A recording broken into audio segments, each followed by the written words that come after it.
Start. Hello hello hello hello, बताते देते sir. Hello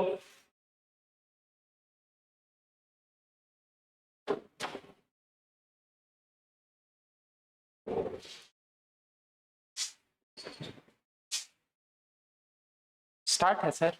hello hello, आवाज आ रही? चलिए बच्चों, तो आगे बढ़ते हैं हम लोग। पिछली क्लास में हम लोगों ने क्या किया था? अपना इकोनॉमिक्स का पहला जो महत्वपूर्ण चैप्टर था which was related to what, national income, जो कि राष्ट्रीय आय से संबंधित था, हमने क्या किया था? उसको समाप्त कर लिया था। चलिए, तो आज हम लोग नेक्स्ट चैप्टर की ओर बढ़ते हैं which is related to inflation.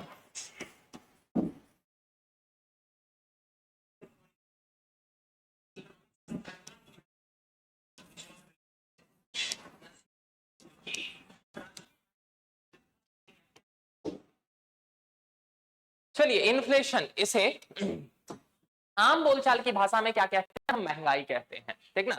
अगर हम एकेडमिक लैंग्वेज में देखें या विषय वस्तु की भाषा के रूप में देखें तो इसी को मुद्रास्फीति कहते हैं। महंगाई, मुद्रास्फीति, ठीक ना।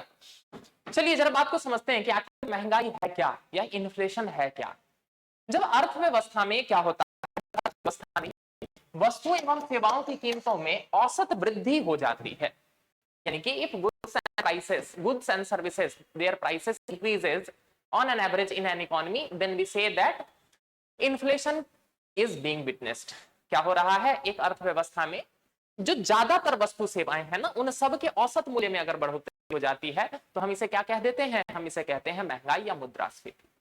यहां तक बात समझ में आ रही है? एक चीज की कीमत में बढ़ोतरी होने को हम महंगाई नहीं कहेंगे। महंगाई होने के लिए क्या आवश्यक है? कि औसत मूल्य में वृद्धि हो। पहला तो बात समझ में आ रहा? एक चीज या दो चीज की कीमतों में अचानक से बहुत ज्यादा वृद्धि हो गई तो हम उसको महंगाई नहीं कहेंगे। यहां तक क्लियर हो रहा? अब जरा बात को समझिएगा। जब हम महंगाई की बात करते हैं तो महंगाई का प्रभाव जो है वो अर्थव्यवस्था पर पड़ता है। ये हमारे व्यक्तिगत जीवन से संबंधित मुद्दा है, ठीक ना।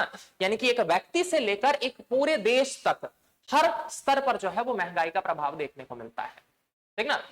जैसे कि अगर हम एक व्यक्ति के स्तर पर देखें तो जरा आप खुद सोच के देखिए ना कि महंगाई बढ़ जाने के कारण कल तक जो है वो मान के चलिए 100 रुपए लीटर अगर तेल मिल रहा था, अचानक से महंगाई बढ़ गई और 150 रुपए तेल मिलने लग गया, लीटर तेल मिलने लग गया।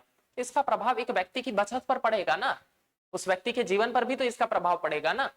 तो महंगाई का प्रभाव एक व्यक्ति से लेकर एक राष्ट्र तक पड़ता है। राष्ट्र तक कैसे पड़ता है वो सब अभी बताऊंगा। यहां तक बात समझ में आया? तो चलिए, अगर हम महंगाई की बात करें तो महंगाई को डिफाइन करते हुए या मुद्रास्फीति को डिफाइन करते हुए क्या कहा जाता है कि जब वस्तु एवं सेवाओं के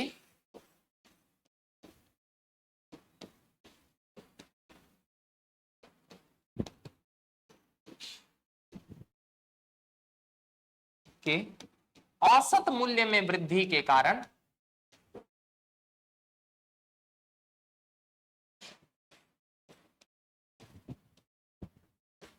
औसत मूल्य में वृद्धि के कारण एक देश की घरेलू मुद्रा की क्रय क्षमता कम हो जाए के कारण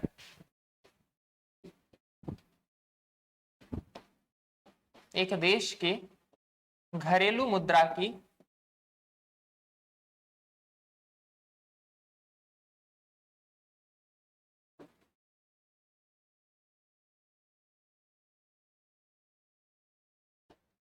क्रय क्षमता में कमी आए तो हम इसे क्या कहेंगे? मुद्रास्फीति। अब पहला वाला लाइन तो आपको समझ में आ रहा होगा कि सर ये तो समझ में आ गया कि वस्तु सेवाओं के औसत मूल्य में वृद्धि हो रही है। ये दूसरा लाइन नहीं समझ में आ रहा कि सर घरेलू मुद्रा की क्रय क्षमता में कमी आ जाना, इसका क्या मतलब है? जरा बात को समझिएगा, घरेलू मुद्रा की क्रय क्षमता में कमी आ जाने का मतलब क्या है? आप लोगों ने जरूर सुना होगा अपने माता पिताजी से, किसी से जरूर ये सुना होगा कि वो लोग बता रहे होंगे क्या कि अरे आज जो है ना वो घी बहुत महंगा हो गया है। दादाजी वगैरह बताते होंगे कि हमारे टाइम में तो 10 रुपए किलो जो है वो घी मिल जाता था, हमारे टाइम में जो है वो 5 रुपए किलो घी मिल जाता था। ऐसा सुना होगा ना आपने? तो जरा सोच के देखिए, अगर 1980 की बात अगर हम माने तो 1980 में अगर 5 रुपए किलो या 15 रुपए किलो जो है वो आपको घी मिल रहा है,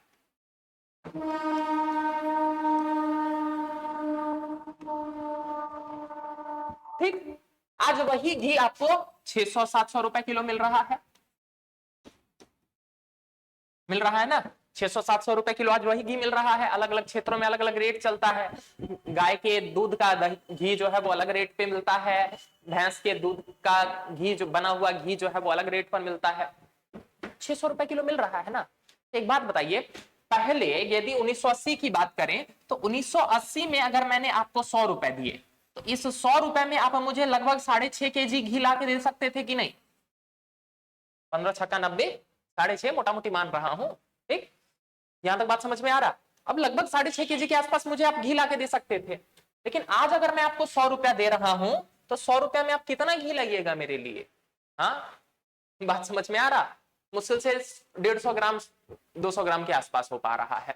तो यानी कि दिख रहा है ना आपको, वो जो पहले 100 रुपया था वो पहले ज्यादा खरीद पाता था, लेकिन अब क्या हो रहा है, महंगाई में बढ़ोतरी हो जाने के कारण वो जो 100 रुपया है अब वो कम खरीद पा रहा है। तो आपको नहीं लग रहा है, यही तो मैंने यहां लिखा है कि एक देश की घरेलू मुद्रा की क्रय क्षमता में कमी आ रही है, उसके खरीद पाने की क्षमता में कमी आ रही है।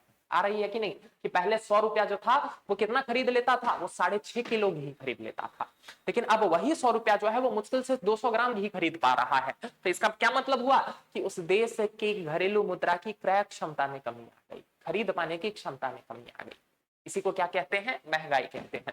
दूसरे एग्जांपल के साथ समझिए, यदि हम 1980 की भी बात करें, ठीक, 1980 में भारत में सोना जो था वो लगभग 1000 रुपए के आसपास था, 1000 रुपए पर 10 ग्राम, ठीक, 1000 रुपए पर 10 ग्राम के आसपास था सोना।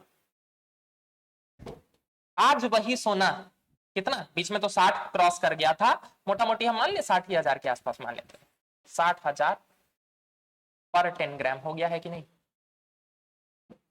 बात समझ में आ रहा? अब एक बात बताइए, मैंने आपको दिया क्या, मैंने आपको दिया 1980 में, अब ये नहीं पूछेगा कि सर कैसे दिया, बस एग्जांपल के लिए समझिए कि 1980 में मैंने मान के चलिए आपको दिया होता 1 लाख रुपया और आपको ये बोला होता जाओ मेरे लिए सोना खरीद के लेके आओ, तो आप कितना सोना खरीदते? हाँ, 1000 रुपए की पर 10 ग्राम के हिसाब से आप सोना खरीदते, ठीक ना? कितना, कई किलो हो जाते कि नहीं? बात समझ में आ रहा? अरे 1000 रुपया का 10 ग्राम तो सी सेट का क्वेश्चन, ठीक, तो 10,000 का कितना हुआ, 100 ग्राम, ठीक, 1 लाख का कितना हो गया? हाँ, 1 लाख का कितना हो गया, 1000 ग्राम ना। बात समझ में आ रहा था? 1 किलो मेरे लिए आप सोना खरीद के ले आते कि नहीं? ठीक, बेसिक सी सेट का क्वेश्चन इग्नोर नहीं करना है। देख नहीं रहे हैं एग्जाम के बाद लोग खाली जीएस पेपर 1 पढ़ रहे हैं, सी सेट को इग्नोर कर रहे हैं, तो फिर सी सेट उनको एक्चुअल एग्जाम में इग्नोर कर दे रहा है, ठीक, इसलिए सी सेट को भी सीरियसली लेना है। एक बार बताइए, मेरे लिए आपने 1 केजी सोना खरीद लिया ना, आज मैं आपको वही 1 लाख रुपया दे रहा हूं, आज आप मेरे लिए कितना सोना लेके आएंगे? हाँ, मुश्किल से कितना, 15-16 ग्राम, इतना ही तो लेके आप आइएगा। अब एक बात बताइए, यानी कि वो जो 1 लाख रुपया था 1980 में, उसकी जितनी खरीद पाने की क्षमता थी, उस 1 लाख से जितना ज्यादा सोना खरीदा जा सकता था, आज वो घट गया है, घट गया है ना। तो यानी कि क्या हुआ, उस मुद्रा की खरीद पाने की क्षमता में कमी आई ना। इसी कारण से महंगाई को डिफाइन करते हुए क्या कहा जाता है कि औसत मूल्य में वृद्धि होती है, जिसके कारण क्या होता है, उस देश की घरेलू मुद्रा की क्रय क्षमता में कमी आ जाती है। यहां तक बात समझ में आ गई? यहां तक बात समझ में आ गई ना? तो इसी को क्या कहते हैं, हम कहते हैं महंगाई। तो आप लोगों ने सुना होगा, यही कारण है, आप लोगों ने सुना होगा, बचपन में जरूर सुना होगा कि पहले क्या चलता था, 25 पैसे का सिक्का चलता था, ठीक ना, 10 पैसे का सिक्का चलता था, 20 पैसे का सिक्का चलता था, हम लोग बोलते थे ना 8 आना 4 आना, ठीक ना, ये सब चलता था ना। ये सब प्रचलन से अब बाहर हो गए हैं, इनमें से ज्यादातर जो है वो प्रचलन से बाहर हो गए हैं। इसके पीछे कारण क्या है पता है? वही मुद्रा की क्रय क्षमता में कमी आना। पहले जो है वो 50 पैसे से आप बहुत सारी चीजें खरीद सकते थे, लेकिन अब चूंकि आप उस 50 पैसे से बहुत सारी चीजें खरीद ही नहीं सकते हैं, तो इस कारण से क्या किया जाता है, अर्थव्यवस्था से उस मुद्रा को प्रचलन से बाहर कर दिया जाता है। क्यों? क्योंकि अब उससे खरीद ही नहीं पाएंगे आप। बात समझ में आ रहा? अब क्लियर हो रहा ना क्यों जो है वो पैसों को जो है वो बाहर किया जाता है? इसके पीछे रीजन भी यही होता है, ठीक है। इनफैक्ट आपको मैं बता दूं फॉर योर काइंड इंफॉर्मेशन कि आरबीआई के अनुसार 50 पैसा आज भी प्रचलन में है, 50 पैसा आज भी प्रचलन में है। अगर हम आरबीआई की माने तो ऑफिशियली आज भी आप 10 रुपए तक के बिल के भुगतान हेतु 50 पैसे का प्रयोग कर सकते हैं। बात समझ में आ रहा? अगर आपने कोई सामान खरीदा जो 10 रुपए तक का ही था, ठीक, तो आप उसके भुगतान के लिए 50 पैसे का प्रयोग कर सकते हैं आरबीआई के अनुसार। अब ये दूसरी बात है कि वो लेगा नहीं, ऐसे तो देखते करते हैं क्या कि वो आरबीआई कई बार जारी करती है क्या कि 10 रुपए के सभी सिक्के मान्य हैं, लेकिन वो लोग नहीं बोलते हैं क्या कि इसमें जो है वो 10 लाइन नहीं है, इसमें 12 लाइन है तो हम नहीं लेंगे। ठीक, अब क्या कीजिएगा, वो तो अब लोग नहीं ले रहे हैं, लेकिन ऑफिशियली यदि हम बात करें तो 50 पैसे के सिक्के आज भी मान्य हैं। पीटी में क्वेश्चन देख लीजिएगा, अगर वो आपसे ये पूछ रहा हो कि वो न्यूनतम मूल्य के सिक्के जो भारत में मान्य है तो वो 50 ऐसा होगा। ठीक, 10 रुपए के भुगतान के लिए जो है वो आप इसको पे कर सकते हैं। ठीक, केवल 10 रुपए, ऐसा नहीं है कि आपको पता चले आपने गए रेस्टोरेंट में बैठ के आपने खाया भर पेट, उससे पूछा क्या कि बिल दे दो, उसने बोला क्या कि सर 550 रुपया हुआ आपका बिल, आपने क्या किया, एक बोरी उठा के रख दिया, लो 50 पैसे का सिक्का गिन लो। ठीक है, अब बैठ के पता चले गिन रहा है, वैसा नहीं, 10 रुपए तक के ही भुगतान में कर सकते हैं। और उससे भी ज्यादा मजा तो तब हो जाएगा कि पता चले क्या कि जब उसने गिना, उसने कहा क्या कि सर इसमें तो 545 ही है, 545 ही है, तो आप बोल, रेस्टोरेंट में तो आप खा चुके हैं, आप बोल नहीं सकते ना, नहीं तो बाकी जगह तो आदमी ये भी बोल सकता है कि लो अपना सामान पकड़ो, हमको तो बस गिनवाना था। ठीक, तो अब ये दूसरी बात है, फिर आप दुकानदार जो है दौड़ा के मारेगा। ये बात समझ में आ गई कि 50 पैसे का सिक्का आज भी प्रचलन में है, 10 रुपए तक के भुगतान हेतु तो आप क्या कर सकते हैं, इस 50 पैसे के सिक्के को प्रयोग कर सकते हैं। यहां तक बात समझ में आ गई?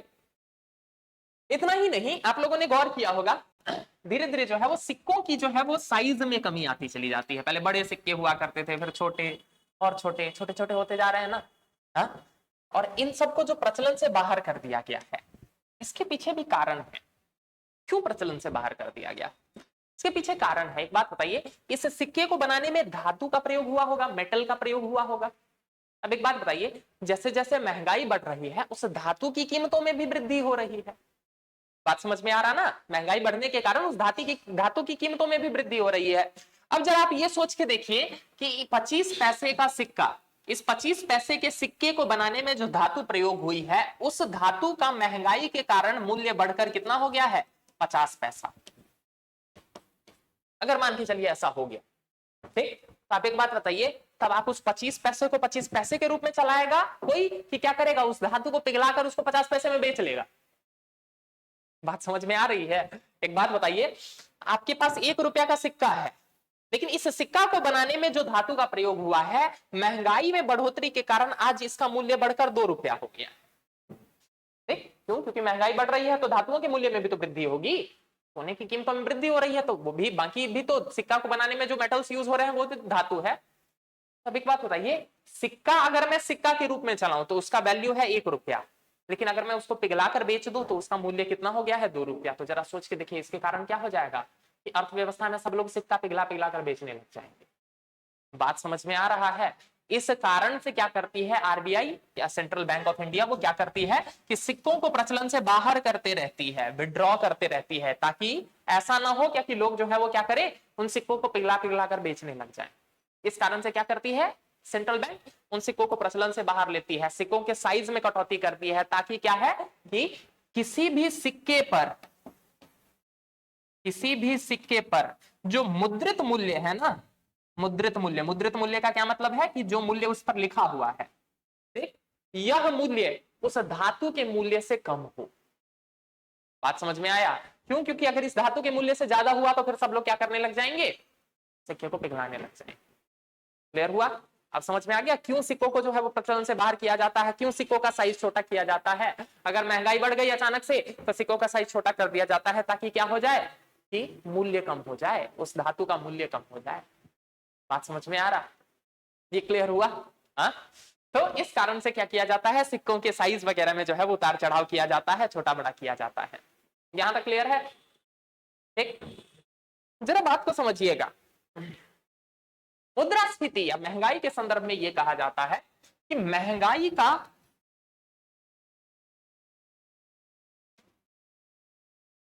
प्रभाव सब पर पड़ता है। क्यों? क्योंकि आप सबके, हम सबके जीवन से संबंधित है ना, प्रभाव सब पर, सभी नागरिकों पर पड़ता है।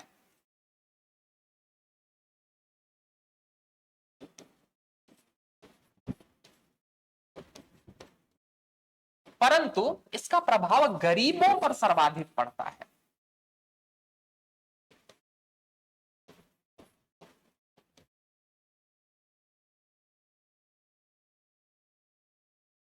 गरीबों पर सर्वाधिक पड़ता है। जरा कहानी को समझिएगा कि ऐसा मैं क्यों लिख रहा हूं कि महंगाई का प्रभाव तो सब पर पड़ता है लेकिन गरीबों पर सबसे ज्यादा पड़ता है, ऐसा मैं क्यों लिख रहा हूं। देखिए, एक गरीब जो है, गरीबी को परिभाषित करते हुए क्या कहा जा सकता है कि एक व्यक्ति या परिवार जो जीवन के लिए मूलभूत आवश्यकताओं की पूर्ति कर पाने में असमर्थ हो जाए, उसको हम क्या कहते हैं, गरीब। जीवन के लिए जो बेसिक चीज है कि भोजन हो, कपड़ा हो, घर हो, बाकी शिक्षा हो, स्वास्थ्य हो, ये सारी चीजें जो है वो जीवन के लिए मूलभूत है, मूलभूत आवश्यकताएं हैं। यदि कोई व्यक्ति या परिवार जो है वो इन चीजों को प्राप्त कर पाने में विफल रह जाता है तो हम उसको क्या बोलेंगे कि वो गरीब है। यानी कि जो गरीब है वो हैंड टू माउथ होता है, वो जितना कमाता है उतना खाता है, उससे अपना गुजर बसर कर रहा है। अगर उसके पास अधिशेष होता तब तो फिर वो अमीर की कैटेगरी में आता ना, या मध्यम वर्गीय की कैटेगरी में आता। तो गरीब इसलिए तो है क्योंकि वो जितना कमा रहा है उससे उसका गुजर बसर चल रहा है, वो भी बड़ी कठिनाई से चल रहा है। ठीक, जरा कहानी को समझिए। मान के चलिए एक कोई है जो मनरेगा में जॉब कर रहा है या मनरेगा में काम कर रहा है। ठीक, मान के चलते हैं, मुझे पता है 202 रुपया जो है वो दिहाड़ी है, मान के चलते हैं 300 रुपया जो है उसको दिहाड़ी के रूप में मिल रहा है। वो 300 रुपया दिन का कमा रहा है और 300 से उसका गुजर बसर चल जा रहा है आराम से। इसमें मान के चलिए क्या है, 150 रुपया के आसपास जो है उसका डेली का परिवार का खाने में खर्च हो जा रहा है। बाकी जो है वो 150 रुपया में बाकी जरूरतें, पढ़ाई, शिक्षा वगैरह, इन सब में जो है उसका खर्च हो जा रहा है। यानी कि 300 रुपया उसने कमाया और 300 रुपया से उसका गुजर बसर चल रहा है। ठीक, अब जरा सोच के देखिए, पहले वो 150 रुपए लेके बाजार जा रहा है और उसको एक दिन का पूरा अनाज, पानी, रास्ता, मतलब सब कुछ जो है वो नाश्ता, दोपहर का खाना वगैरह सबका व्यवस्था हो जा रहा है उसका। लेकिन क्या हो गया है, अब महंगाई बढ़ गई। महंगाई बढ़ने के कारण क्या हो रहा है कि जो चीज पहले वो 150 रुपए में खरीद पाता था, क्रय क्षमता कम हो गई है ना, वही चीज खरीदने के लिए अब उसको 250 रुपए देने पड़ रहे हैं। बात समझ में आया? जितनी चीजें जिस मात्रा में पहले वो 150 में खरीद लेता था, वही चीज उतनी ही मात्रा में खरीदने के लिए अब उसको 250 रुपए देने पड़ रहे हैं। तो आप जरा अनुमान लगा के देखिए, इसके कारण क्या हो जाएगा, उसको ये बाकी जरूरतें नहीं पूरी हो पाएंगी ना। एक बात बताइए, पहले जो ये 150 बचाता था, इसमें ये बाकी अपनी जरूरतें पूरी कर पाता था कि नहीं? अब क्या कर पाएगा? अब वो नहीं कर पाएगा। क्यों? क्योंकि 250 रुपया तो उसका खर्च हो जा रहा है ना, तो 85 रुपया तो बच रहा है। यानी कि देखा आपने, महंगाई का प्रभाव गरीबों पर पड़ रहा है कि नहीं? बात समझ में आया? अब इतनी आसानी से अब आप ये नहीं बोलिएगा क्या कि सर फिर ये भी तो बढ़ता है। इतने तेजी से नहीं बढ़ता है। महंगाई देखे नहीं, आज से 10 दिन पहले तक टमाटर जो है कोई पूछ नहीं रहा था। ठीक, अब 10 दिन में देखिए टमाटर के भाव कहां से कहां पहुंच गए। तो महंगाई इतनी तेजी से बढ़ती है और अचानक से बढ़ती है। बात समझ में आ रहा? इतनी तेजी से जो है वो आपकी सैलरी नहीं बढ़ती है, किसी की भी सैलरी नहीं बढ़ती है। क्लियर हो रहा ना? यहां तक बात समझ में आ रही? खैर, मनरेगा वगैरह और गरीबों की तो बात ही अलग है, इनकी बात ही कौन कर रहा होता है, कौन सुन रहा होता है, तो वहां पर तो और ज्यादा दिक्कत है ना सैलरी बढ़ाने। और असंगठित क्षेत्र, ज्यादातर गरीब जो होते हैं वो असंगठित क्षेत्र में कार्य कर रहे होते हैं। याद कीजिए, इंट्रोडक्टरी क्लास में मैंने बताया था, असंगठित क्षेत्र का क्या मतलब है कि जो फॉर्मल नियमों का अनुपालन ना करे। आपको क्या लग रहा है वहां कोई कानून चलता है? कोई कानून नहीं चलता है। इस कारण से वहां पर इतनी तेजी से सैलरी नहीं बढ़ती है। तो गरीबों को समस्या आ गई ना। पहले वो 300 रुपया में जितना अपना गुजर बसर आसानी से कर पा रहा था, या जो भी समस्याएं हो रही थी, वो समस्याएं अब और बढ़ गई ना महंगाई में बढ़ोतरी के कारण। इसी कारण से कहा जाता है कि महंगाई का सर्वाधिक प्रभाव जो है वो गरीबों पर पड़ता है। Am I clear till here? यहां तक क्लियर हूं ना?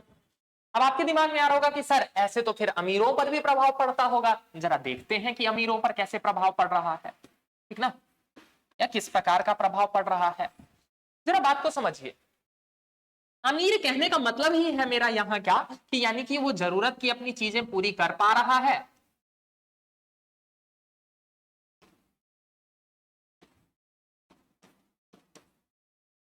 और साथ ही कुछ अधिशेष भी वो जुटा पा रहा है। अधिशेष यानी कि कुछ सरप्लस भी उसके पास है।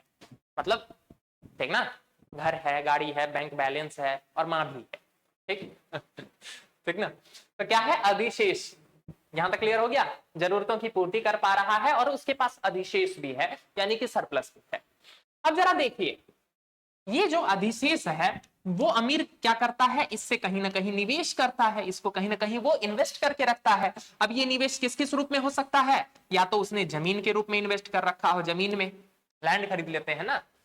हाँ, हमारे यूपी बिहार में तो आपके पास पैसा हुआ तो सबसे पहले आदमी क्या सोचता है कि जमीन खरीदो, ठीक ना। तो land is considered as one of the most important asset.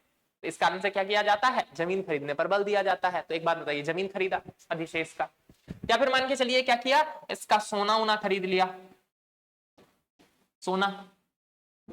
एक गोल्ड को एक इन्वेस्टमेंट इंस्ट्रूमेंट के रूप में भी माना जाता है, तो कुछ लोग जो है वो सोना में भी निवेश करते हैं। इसके अलावा मान के चलिए कुछ लोगों ने स्टॉक में निवेश किया, कंपनियों के शेयर में निवेश किया। निश्चिंत रहिए, जब पहुंचेंगे ना स्टॉक मार्केट वाले चैप्टर में बहुत डिटेल में कराऊंगा स्टॉक मार्केट को। ठीक, तो स्टॉक में निवेश किया, ठीक, तो अधिशेष ऐसे ही निवेशित रहता है। चलिए अब एक बात बताइए, मान के चलिए एक अमीर जो है वो पहले 1 लाख रुपया पर मंथ कमा रहा था, for an example, just I am taking example, 1 lakh रुपया पर मंथ कमा रहा था। ठीक, इसमें से जो है ना 20,000 या 30,000 में जो है मान के चलिए उसका क्या हो रहा था, घर का खर्च चल जा रहा था, और बाकी 70,000 उसके पास बच रहा था, जिसमें से क्या है लगभग 30-40,000 के आसपास वो क्या कर रहा था, निवेश कर दे रहा था। ठीक, अब एक बात बताइए, चीजें महंगी हो गई, चीजें महंगी हो गई, पहले जो चीजें उसकी 30,000 में आ जाती थी उन ही सामानों को खरीदने के लिए अब उसको 40,000 लगाना पड़ रहा है। एक बात बताइए, 10,000 का तो बचत उसका कम हो रहा है, पहले 70,000 बचा पा रहा था, अब 60,000 बचा पाएगा। तो चलिए, महंगाई होने के कारण ये वाला तो प्रभाव पड़ा, लेकिन एक बात बताइए, महंगाई में बढ़ोतरी होने के कारण उनके निवेश भी तो बढ़ जाएंगे, जमीन की कीमतें भी बढ़ जाएंगी ना, सोना भी तो बढ़ जाएगा, स्टॉक मार्केट में भी उछाल देखने को मिल सकता है। तो महंगाई में बढ़ोतरी के कारण क्या हो सकता है, बाकी चीजों में भी बढ़ोतरी देखने को मिल सकती है। तो जितना इधर इसको घाटा हुआ, नुकसान हुआ, उसकी भरपाई इसके क्या हो जाएंगे, निवेश, इसके इन्वेस्टमेंट के प्राइस में वृद्धि होने के कारण क्या हो जाएगा। तो क्या हो जाएगा, देख रहे हैं ना, दोनों एक दूसरे के प्रभाव को समाप्त कर देगा ना। देखना, इन्वेस्टमेंट में राइज, इन्वेस्टमेंट की कीमत में जो वृद्धि हुई है वो इसके जो खर्चों में वृद्धि हो रही है उसके प्रभाव को निरस्त कर देगा। ठीक है, इस कारण से क्या कहा जाता है कि अमीरों पर, देखिए मैंने लाइन क्या लिखा है, मैंने लिखा है कि महंगाई का प्रभाव तो सभी पर पड़ता है, लेकिन गरीबों पर सर्वाधिक पड़ता है, अमीरों पर कम पड़ता है, पड़ेगा लेकिन कम पड़ेगा। ये समझ में आया, तुलनात्मक रूप से ये बात समझ में आ गई कि अमीरों पर ज्यादा प्रभाव नहीं पड़ता है और गरीबों पर बहुत अधिक प्रभाव पड़ता है।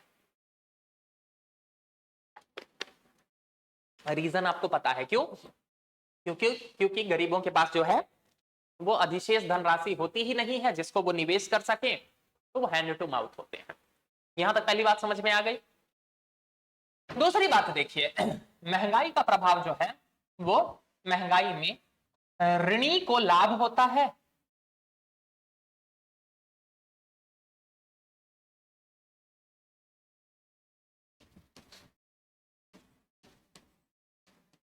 और ऋणदाता को हानि। महंगाई की बात चल रही है, महंगाई की दशा में,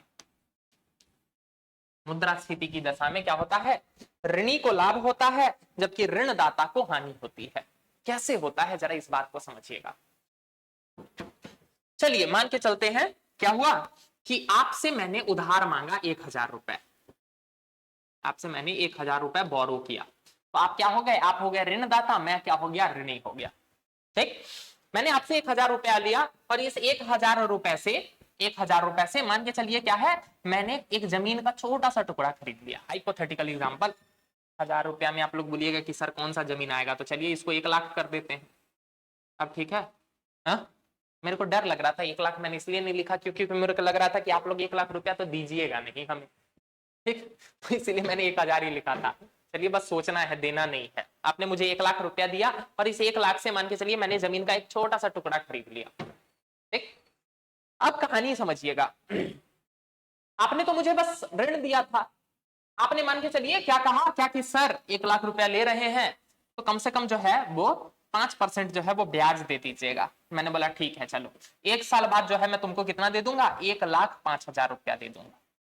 आप भी खुश हो गए कि कोई बात नहीं, चलो 5% ब्याज मिल जाएगा।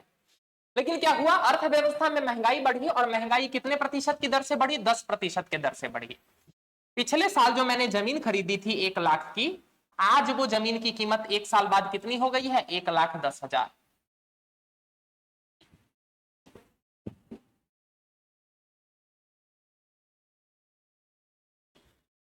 यहां तक बात समझ में आया।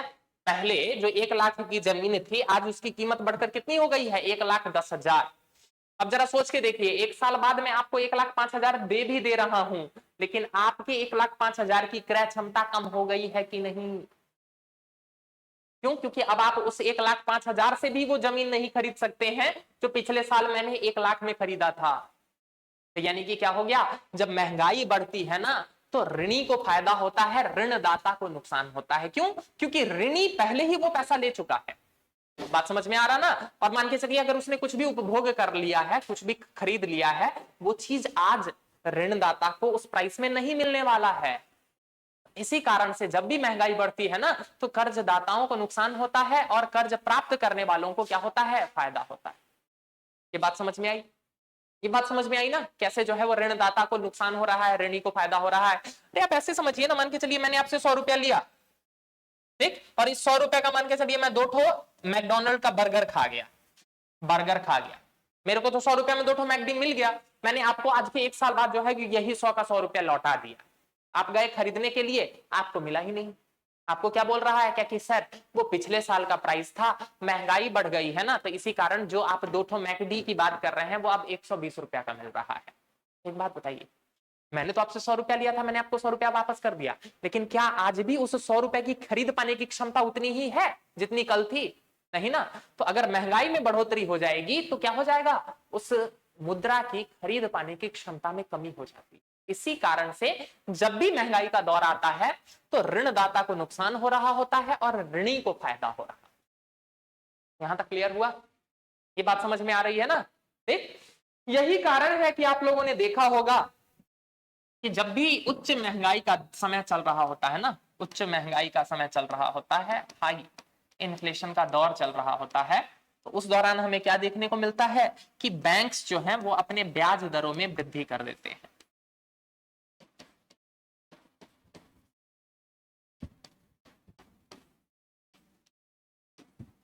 बैंक अपने ब्याज दरों में वृद्धि कर देते हैं। ये बात समझ में आ रही है? क्यों? क्यों? क्योंकि बैंक जो है वो ऋणदाता है ना। बात समझ में आया? अरे बैंक का काम क्या है, बैंक का काम है कर्ज लेना, कर्ज देना, कर्ज बांटना, उसी से ना वो मुनाफा कमाता है। वो मेरे आपसे, देखिए ये बैंक है, ये क्या करता है, मेरे आपके जैसे निवेशकों से पैसा जुटाता है। करंट अकाउंट हो गया, सेविंग अकाउंट हो गया, एफडी हो गया, आरडी हो गया, ये सब बताऊंगा जब बैंकिंग सिस्टम में जाएंगे ना, सब बताऊंगा। इन सब रूप में क्या करता है, वो पैसा जुटाता है, ठीक, और इसी पैसे को आगे क्या करता है, वो कर्ज के रूप में देता है। तो यानी कि बैंक जो है वो क्या है, एक लेंडर भी है, ठीक ना, ठीक, डिपॉजिटर भी है और लेंडर भी है, ये आगे कर्ज देता है ना। तो एक बात बताइए, अगर महंगाई बहुत तेजी से बढ़ेगी तो बैंक को तो नुकसान होने लग जाएगा ना। क्यों? क्योंकि अभी जस्ट हमने देखा कि जब भी महंगाई में बढ़ोतरी होती है तो क्या होता है, ऋणदाता को नुकसान होता है, ऋणी को फायदा होता है। तो इसी कारण से क्या होता है, जब उच्च महंगाई का दौर चल रहा होता है या महंगाई बहुत ज्यादा बढ़ रही होती है, ऐसी परिस्थितियों में क्या होता है, बैंक जो है वो अपनी ब्याज दरें बढ़ा देती है।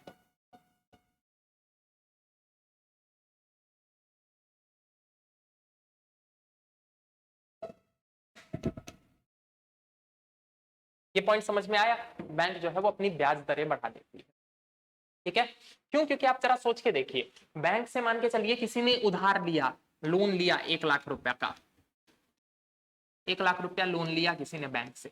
बैंक ने बोला क्या कि इस पर जो है वो 5% दे देना, या मान के चलिए 8% जो है वो बैंक ने बोला ब्याज दे देने के लिए, ठीक। अब जरा सोच के देखिए, यदि अर्थव्यवस्था में महंगाई जो है वो कहां पहुंच गई, महंगाई पहुंच गई 10% पर,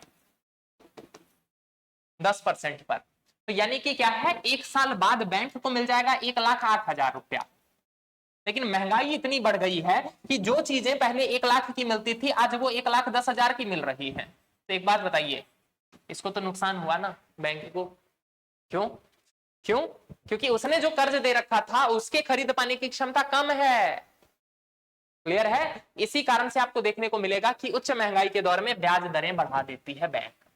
अब जरा सोच के देखिए कि अगर बैंक जो है वो ब्याज दर बढ़ा देगी,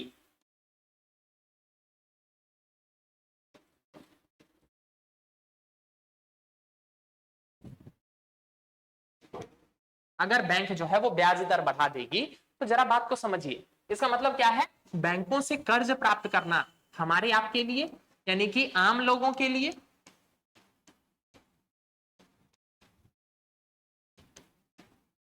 और प्लस व्यापारियों के लिए, बिजनेसमैन के लिए, ठीक ना, बिजनेस पर्सन वगैरह के लिए, सबके लिए कठिन हो जाएगा, सबके लिए महंगा हो जाएगा ना। मान के चलिए कल तक जो है वो 5% के ब्याज पर मिल रहा था या 10% के ब्याज पर मिल रहा था, तो हम लोग सोच रहे थे क्या कि चलो खरीद लेते हैं, ठीक। लेकिन अब अचानक से बढ़कर मान के चलिए 15% हो गया, तो आप थोड़ा सा तो हिचकिएगा ना खरीदने से कि 15% चुका पाएंगे कि नहीं, 15% पर तो बहुत ज्यादा ब्याज बन जाएगा, ठीक ना। तो आप क्या कीजिएगा, आप हिचकिएगा खरीदने से, वस्तु सेवाओं को खरीदने से आप हिचकिएगा, ठीक ना। तो इसके कारण क्या होता है कि जब भी महंगाई उच्च रहती है तो इसके कारण बैंक की ब्याज दरों में बढ़ोतरी हो जाती है।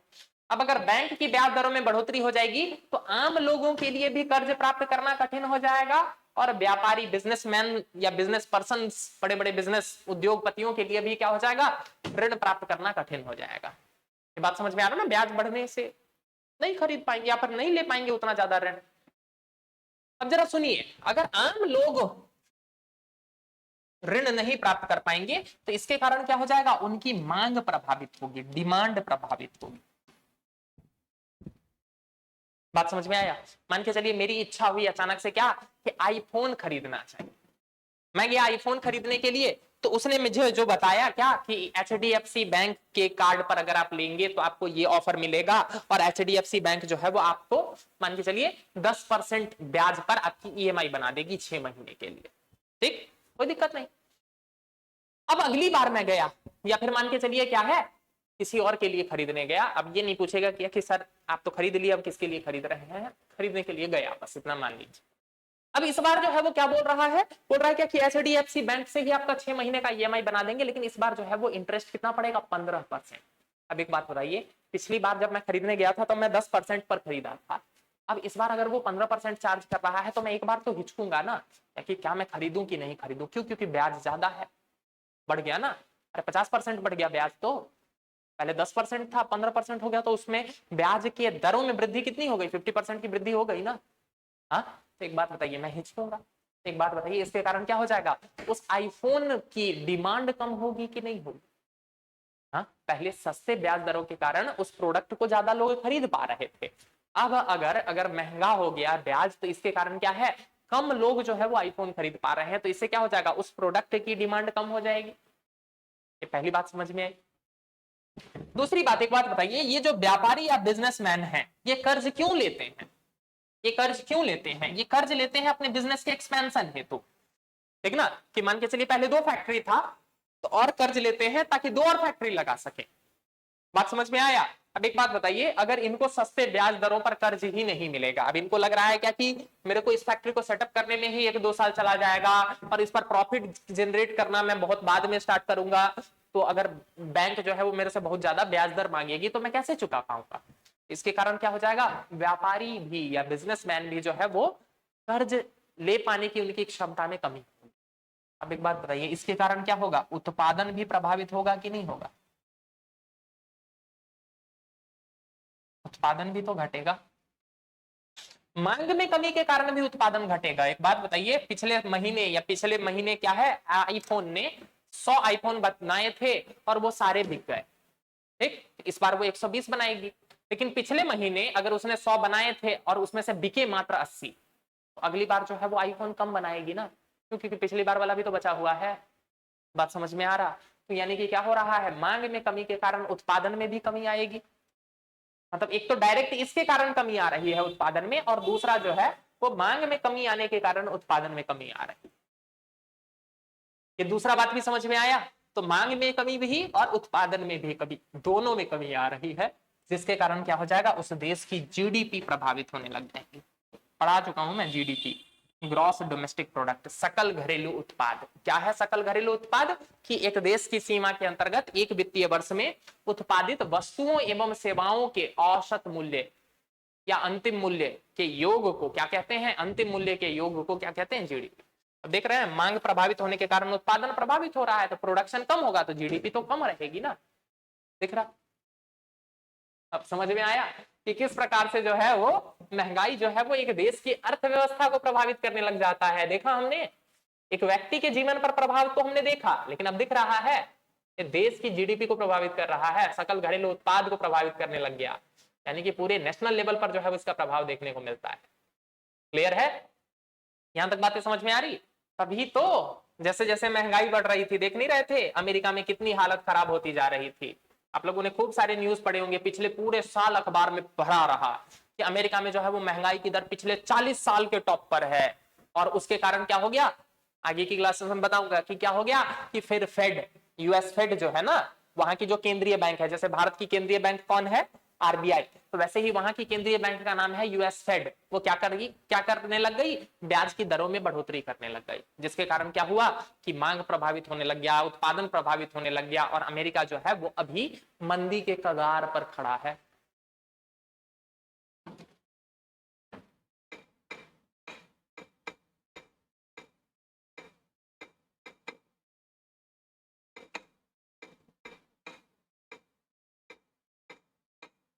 दिख रहा, नाम से ही आ रहा, US inflation eight 40 year high. ठीक, क्या दिखा रहा, देखिए 13 अक्टूबर 2022 का डेटा है, क्या कह रहा है कि US inflation soars to 8.2%, highest in 40 year. कि अमेरिका में जो महंगाई वो बढ़कर कहां पर पहुंच गई है, 8.2% पर, जो कि पिछले 40 सालों में सबसे ज्यादा है। देख रहा, देख ये देखिए 13 जुलाई 2022 को क्या है, 9.1 है महंगाई। देख रहा, और इसके कारण क्या है, वहां की जीडीपी पर अभी भी प्रभाव देखने को मिल रहा है, और वो क्या है, दहलीज पर है, क्या कि अब मंदी में चला जाएगा या कल मंदी में चला जाएगा। देखा महंगाई का प्रभाव कैसे जो है वो एक देश के स्तर पर देखने को मिलता है। यहां तक बात समझ में आ रही? इतना ही नहीं, महंगाई का प्रभाव जो है वो कुछ हद तक सकारात्मक भी होता है। पहला तो हमने देख लिया क्या कि नकारात्मक है, जरा देखते हैं कि महंगाई का प्रभाव जो है वो अच्छा भी हो सकता है क्या, मुद्रास्फीति का प्रभाव। जरा इसको दूसरी तरफ से देखिए, मान के चलिए अर्थव्यवस्था में महंगाई है, अर्थव्यवस्था में महंगाई है, इसका क्या मतलब है, इसका मतलब है कि अर्थव्यवस्था में डिमांड ज्यादा है, डिमांड ज्यादा है, तभी तो महंगाई है। बात समझ में आ रहा? अभी बताऊंगा। महंगाई बढ़ने का एक बहुत बड़ा कारण ये माना जाता है ना कि demand supply mismatch, demand supply mismatch, मांग और आपूर्ति में यदि तालमेल नहीं रहता है,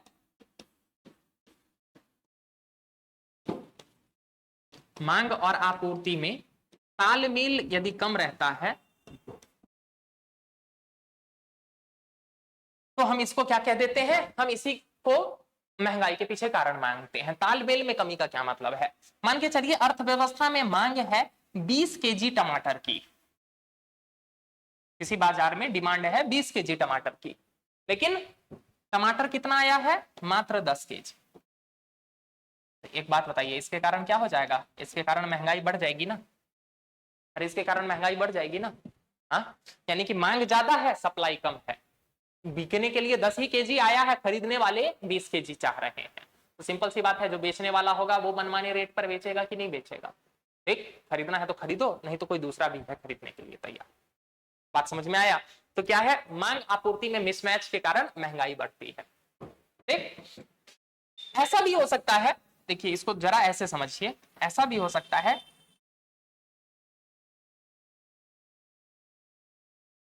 कि पहले 20 केजी टमाटर की मांग थी पर 20 केजी ही था, तो क्या था, सब कुछ बैलेंस था, एकदम तालमेल में था।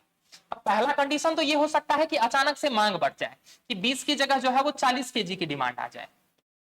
ठीक, लोगों को अचानक से टमाटर बहुत पसंद आने लग गया, लोग जो है ना वो अचानक से टमाटर खूब सारा डिमांड करने लग गए, लेकिन आपूर्ति तो उतनी ही रही, 20 केजी की ही रही, तो इसके कारण क्या हो जाएगा, महंगाई बढ़ जाएगी कि नहीं बढ़ जाएगी।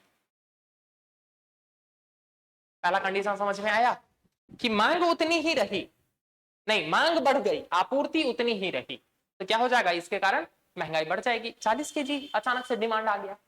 ठीक, दूसरा तो ये भी हो सकता है कि मांग उतनी ही रहे, यानी कि 20 केजी डिमांड था तो 20 केजी ही डिमांड रहे, लेकिन किसी भी कारण से अचानक से आपूर्ति घट जाए, कि पहले 20 केजी टमाटर आता था, इस बार जो है वो मात्र 10 केजी ही टमाटर आया। अब इसके पीछे कोई भी कारण हो सकता है। मान के चलिए फसल खराब हो गई, या मान के चलिए क्या है कि आपूर्ति श्रृंखला में कुछ समस्या आ गई, रास्ते में जो है कोई धरना प्रदर्शन वगैरह हो गया जिसके कारण जो है वो ट्रक का सप्लाई नहीं आ पाया, या लैंडस्लाइड वगैरह हो गया, किसी कारण से क्या है कि वो नहीं हो पाया, मतलब आपूर्ति नहीं हो पाई उतनी। अब एक बात बताइए, अगर उतनी आपूर्ति नहीं हो पाई तो इस कंडीशन में भी क्या होगा, इस कंडीशन में भी तो महंगाई देखने को मिलेगी। ये बात समझ में आ रहा, दोनों ही कंडीशन में आपको महंगाई देखने को मिलेगी। ठीक, यहां तक क्लियर है? अरे ये बात समझ में आ रही है ना, दोनों कंडीशन में आपको महंगाई देखने को मिल रही है। अब जरा बात को मेरी समझिए, दोनों ही कंडीशन में यदि महंगाई है अर्थव्यवस्था में, तो इसके बेसिस पर हम ये निष्कर्ष निकाल सकते हैं क्या, इसके बेसिस पर हम ये निष्कर्ष निकाल सकते हैं क्या कि अर्थव्यवस्था में मांग आपूर्ति से ज्यादा है, मांग आपूर्ति से अधिक है।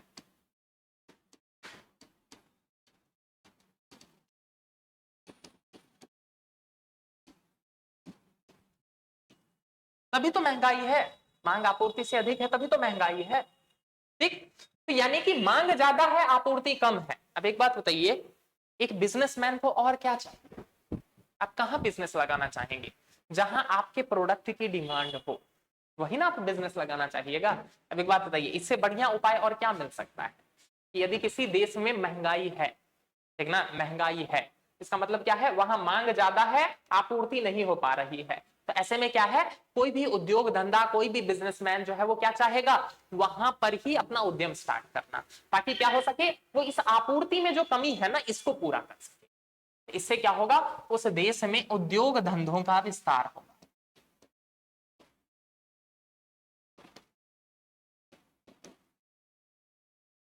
उद्योग का विस्तार,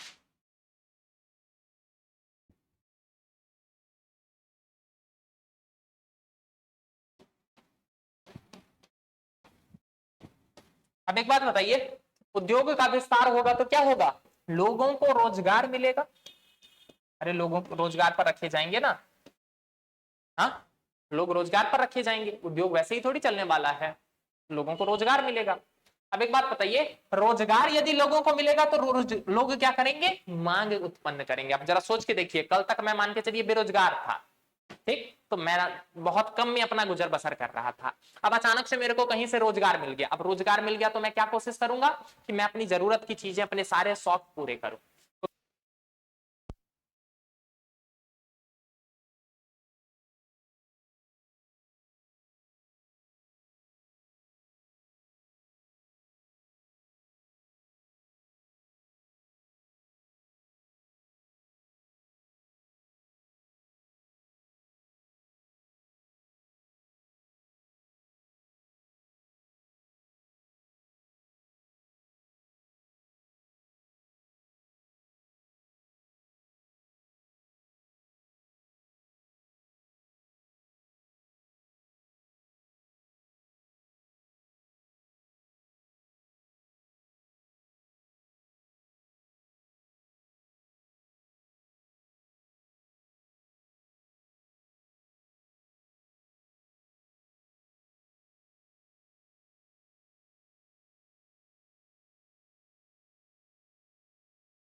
चलिए, तो दूसरा टर्म जिसकी हम बात कर रहे थे वो क्या है? डिसइंफ्लेशन, अवस्फीति।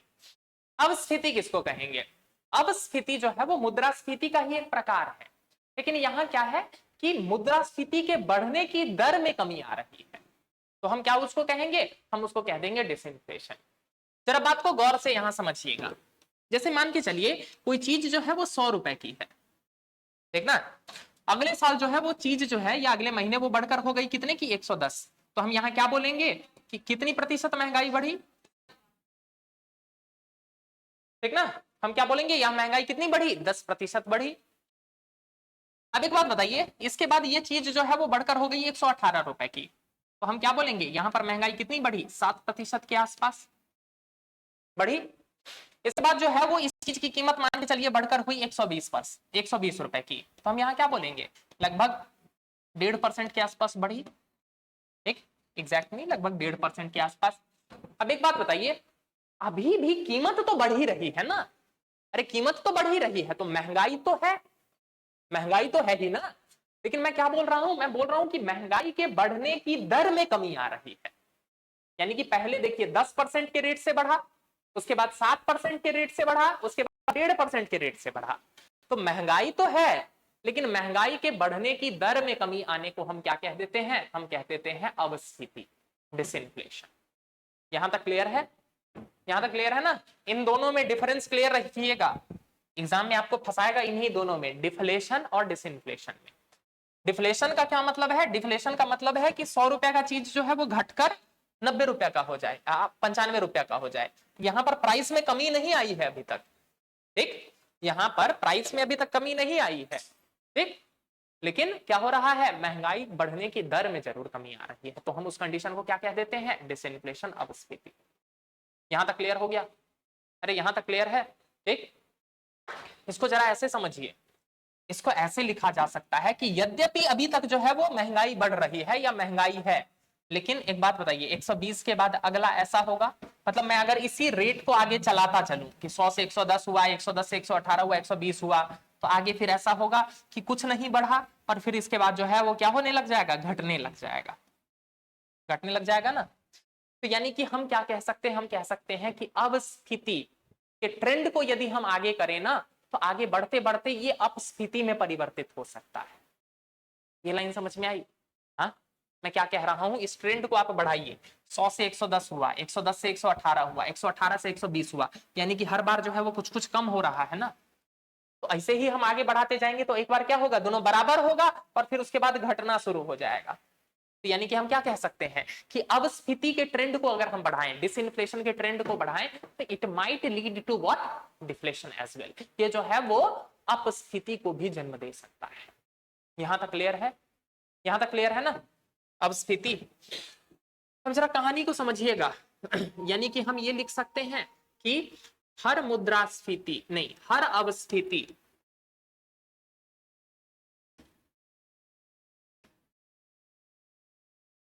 मुद्रास्फीति है,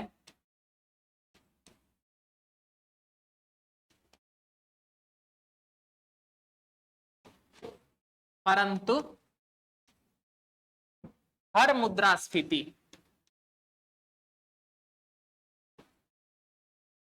अवस्फीति नहीं है।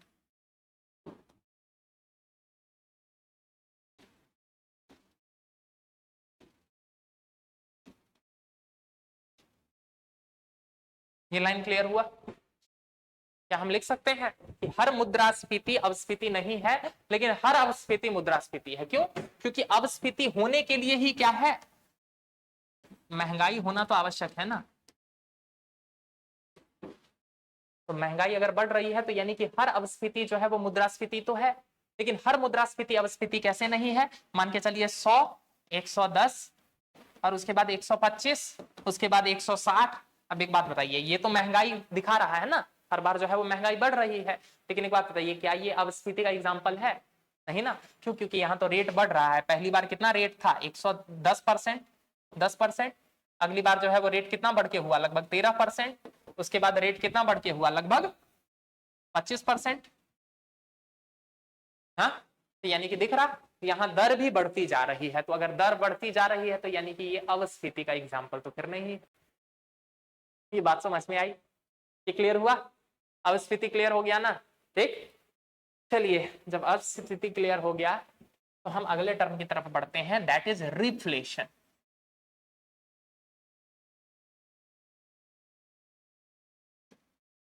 तो कहते हैं संस्फीति।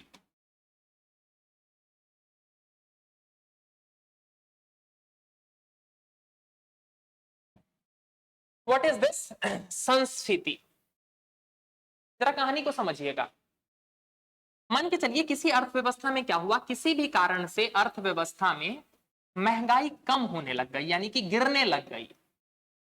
मतलब पहले अपस्फीति हुआ, लेकिन फिर इस अपस्फीति के बाद क्या होने लग गया? अपस्फीति आ गया।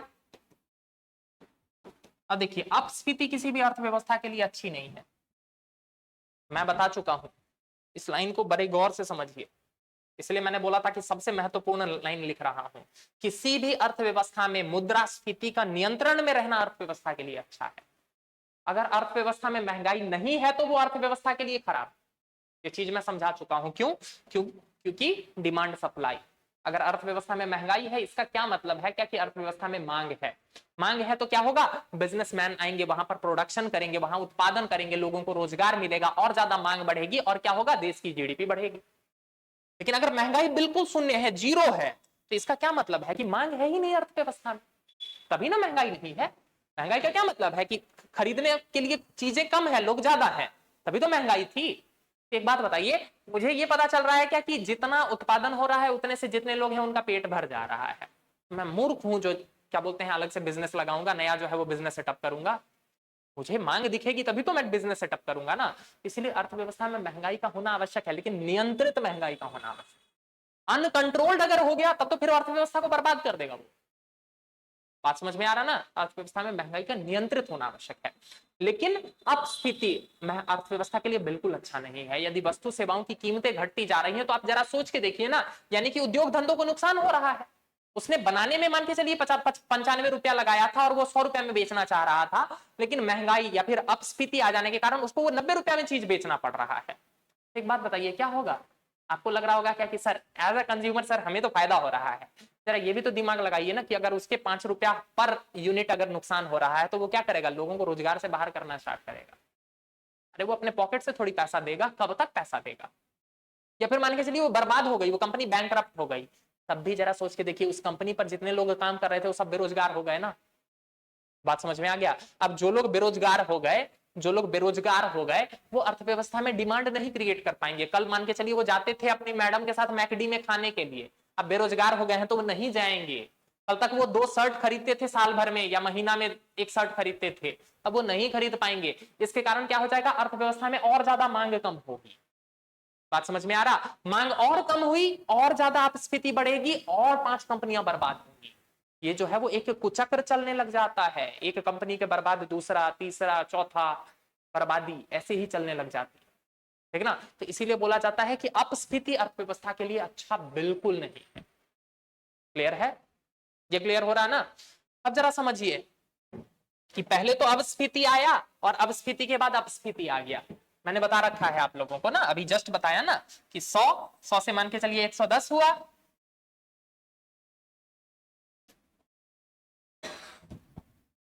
110 के बाद मान के चलिए 115 हुआ, 115 के बाद मान के चलिए 118 हुआ। अब इसी ट्रेंड को आगे बढ़ाएं तो ऐसा होगा ना, फिर 119 होगा, फिर उसके बाद 119 ही रह जाएगा, फिर उसके बाद घटने लग जाएगा। ऐसे ही होगा ना? ऐसे ही होगा ना ये चक्र? अगर हम इसी ट्रेंड को फॉलो करें तो ऐसे ही होगा। तो जब भी क्या होता है ना,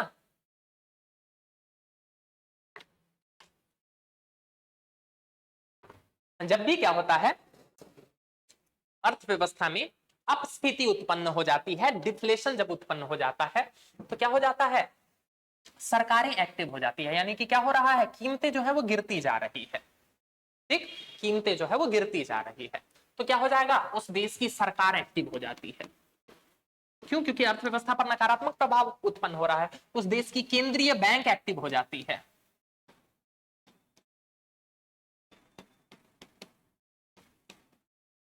एक्टिव हो जाती है। ये क्या करते हैं, ये करते हैं पंप प्राइमिंग। इस टर्म को भी लिख लीजिएगा, पंप प्राइमिंग।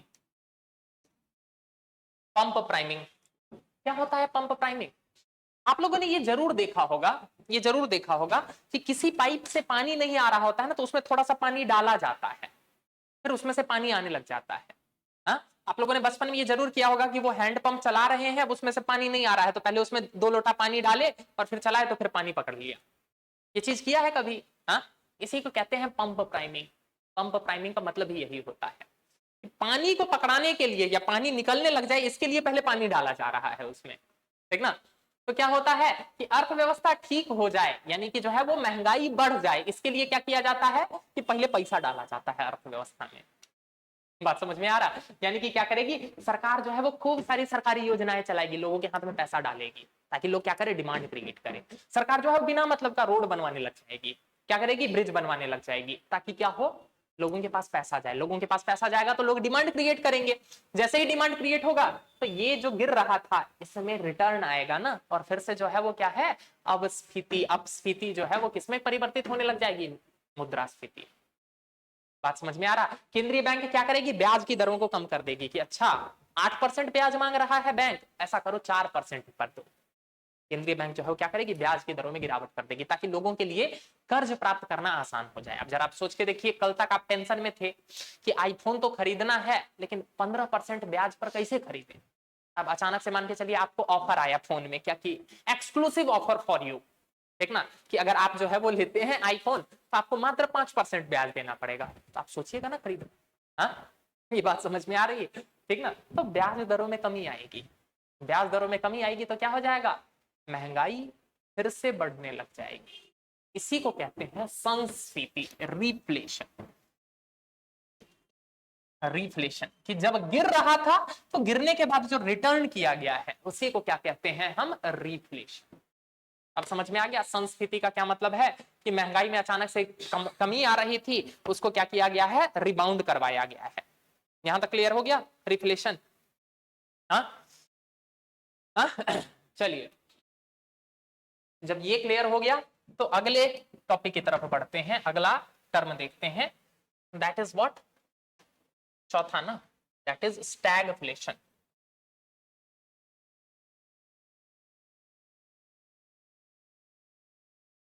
अब ये है सबसे बुरा चीज, मतलब अर्थव्यवस्था में इससे बुरी चीज नहीं हो सकती है। ये है अर्थव्यवस्था के लिए स्टैगफ्लेशन, ये है अर्थव्यवस्था के लिए सबसे बुरी कंडीशन। अब देखिए सामान्य कंटेक्स्ट में अभी तक जो हमने देखा, सामान्य कंटेक्स्ट में हमने क्या देखा कि अर्थव्यवस्था में जो मुद्रास्फीति होती है और जो बेरोजगारी की दर होती है ना, इन दोनों में क्या होता है, नकारात्मक संबंध होता है। यानी कि ऐसे आप इसको समझ सकते हैं कि चार्ट ऐसा होता है कि यदि महंगाई बढ़ रही है, महंगाई बढ़ रही है तो रोजगार भी बढ़ रहा होता है। अगर बेरोजगारी से इसका संबंध बनाए ना तो ऐसे,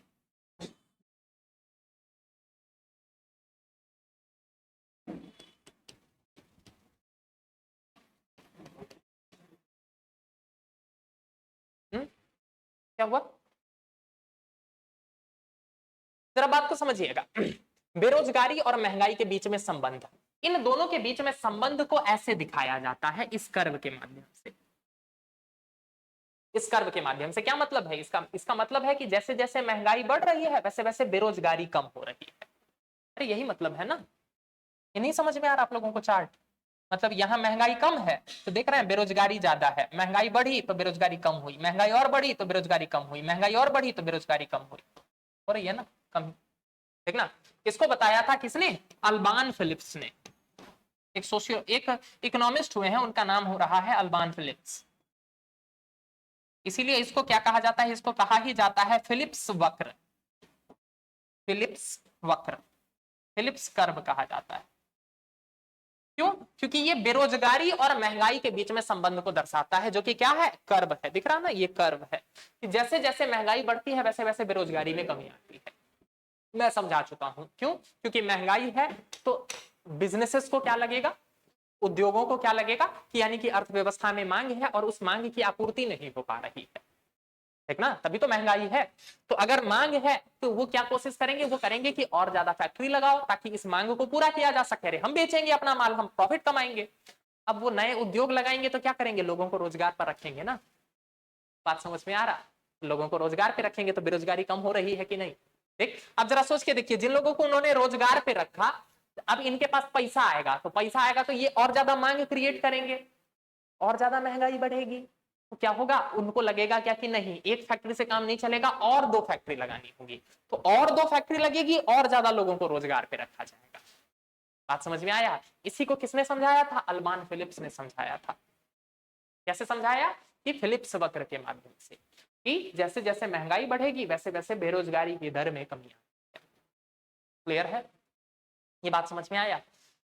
लेकिन समस्या कहां आ जाती है, समस्या आ जाती है क्या, कि स्टैगफ्लेशन में ये चक्र उल्टा हो जाता है।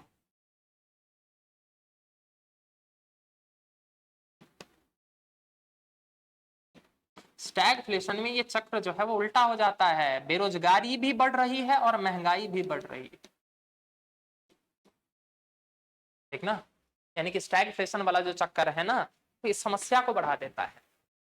अब देखिए, यानी कि स्टैगफ्लेशन क्या है, स्टैगफ्लेशन 2 टर्म से मिलकर बना हुआ है, स्टैग प्लस इन्फ्लेशन, यानी कि स्टैग्नेंट प्लस इन्फ्लेशन, तभी ना स्टैगफ्लेशन, दोनों का आधा आधा टर्म, ठीक ना।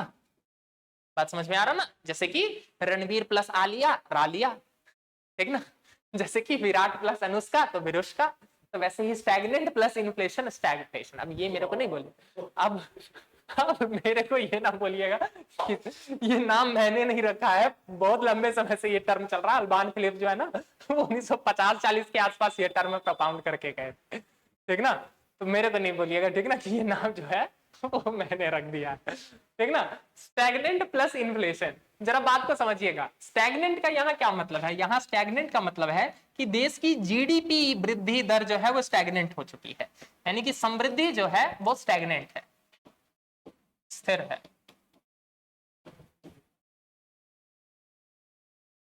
लेकिन क्या है, लेकिन क्या है, स्टैग्नेंट तो है, लेकिन क्या है, साथ साथ महंगाई बढ़ती जा रही है, महंगाई बढ़ती जा रही है। अब देखिए, इसीलिए बोला था मैंने क्या, कि अर्थव्यवस्था के लिए सबसे बुरा है। क्यों? क्योंकि अभी तक हमने क्या संबंध देखा था, कि जब महंगाई बढ़ती है, जब महंगाई बढ़ती है तो क्या होता है, कि उद्योग वगैरह फैलते हैं, बढ़ते हैं ना, तो उससे तो प्रोडक्शन बढ़ेगा, तो जीडीपी बढ़नी चाहिए। लेकिन यहां तो उल्टा हो जा रहा है, कि महंगाई भी बढ़ रही है लेकिन साथ साथ जो है वो जीडीपी रुकी हुई है, तभी तो स्टैगफ्लेशन। अब ऐसे में देखिए समस्या क्या आ गई, रिफ्लेशन अभी जस्ट बताया, रिफ्लेशन वाले में क्या किया, सरकार और केंद्रीय बैंक ने क्या किया, कि पैसा पंप किया, पैसा पंप किया, डिमांड को बढ़ाया।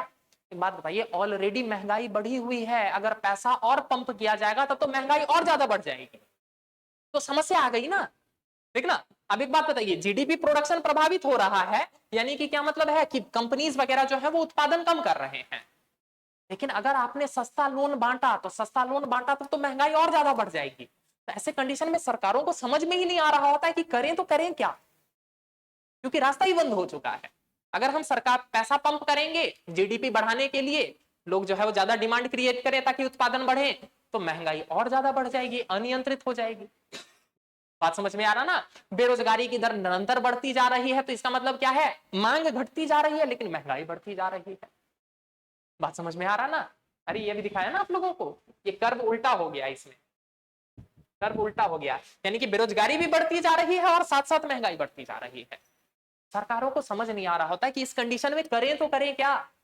इसी कंडीशन को कहते हैं स्टैगफ्लेशन, स्टैग्नेंट इन्फ्लेशन। बात समझ में आ रहा, जीडीपी स्टैग्नेंट हो गई है लेकिन महंगाई बढ़ती जा रही है। बात समझ में आया? तो यानी कि क्या होता है, यहां पर महंगाई के पीछे कारण जो होता है ना, वो मांग से संबंधित नहीं होता है। क्यों? क्योंकि अगर मांग से संबंधित होता तब तो फिर कंट्रोल किया जा सकता था। तो यहाँ पर महंगाई के पीछे कारण मांग नहीं है, यहाँ पर महंगाई के कुछ पीछे कोई और ही कारण है। जैसे कि यहाँ पर महंगाई में बढ़ोतरी के पीछे कारण हो सकता है क्या? लागत मूल्य में वृद्धि।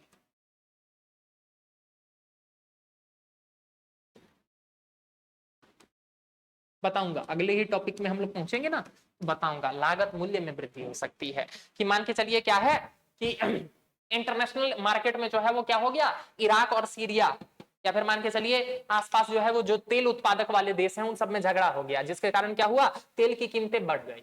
अब तेल की कीमतें बढ़ गई तो इसके कारण क्या हो जाएगा, हम लोग अपनी जरूरत का लगभग 80% के आसपास तेल जो है वो आयात करते हैं, तो यानी कि हमारे लिए भी तो तेल महंगा हो जाएगा।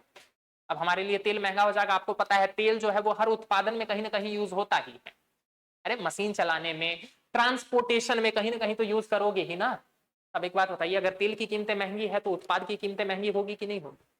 बात समझ में आया? यानी कि ये मांग से संबंधित नहीं था, तो सरकार को काम क्या करना पड़ेगा, सरकार को खोजना पड़ेगा कि आखिर कारण क्या है यहाँ महंगाई बढ़ने के पीछे।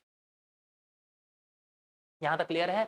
ऐसा हो सकता है मान के चलिए किसी क्षेत्र में क्या हुआ अचानक से कि कनेक्शन टूट गया, यानी कि रोड कनेक्टिविटी टूट गई या हो हंगामा, द्वंद, या मान के चलिए संघर्ष हो गया उस क्षेत्र में, विवाद हो गया, जिसके कारण क्या है उस क्षेत्र में कनेक्शन वगैरह ठीक से नहीं हो पा रहा है, इस कारण से भी उस क्षेत्र में महंगाई बढ़ सकती है। तो यानी कि स्टैगफ्लेशन को कंट्रोल करने के लिए सरकार को मांग पर काम नहीं करना होगा, सरकार को बाकी पक्षों पर काम करना होगा, ठीक ना। जैसे मान के चलिए ऐसा भी तो हो सकता है ना कि लोगों ने क्या कर रखा है, प्याज को बोरियों में भर भर के अपने गोडाउन में जमा कर रखा है, और इस कारण से क्या है, अर्थव्यवस्था में प्याज की कीमतें बढ़ती जा रही है। इसके लिए क्या करना होगा, सरकार को छापामारी करना होगा, पकड़ना पड़ेगा वो सब जो क्या है, जिन लोगों ने क्या कर रखा है, स्टॉक बना रखा है, जिन लोगों ने स्टॉक पाइलिंग कर रखा है, उनको पकड़ना होगा। बात समझ में यार, ठीक ना। तो यानी कि इसको कंट्रोल करना ज्यादा टफ होता है, स्टैगफ्लेशन। ठीक, भारत में बात चल रही थी पिछले 1-2 साल से, बहुत लंबे समय से बात चल रही थी कि भारत भी जो है वो स्टैगफ्लेशन की चपेट में है। भारत के पूर्व प्रधानमंत्री ने भी इस संदर्भ में जो है वो कुछ बात कही थी।